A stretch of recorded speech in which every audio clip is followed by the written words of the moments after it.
ভাইয়ের এসিতে শুয়ে জ্বর হয়ে গেছে, সর্দি হয়ে গেছে, তবুও ভাইয়ের মুখে হাসিটা কমেনি।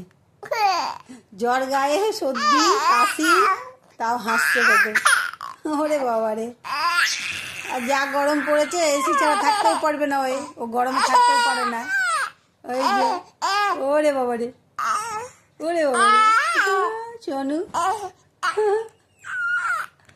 ও ফোকলাতে হাসি।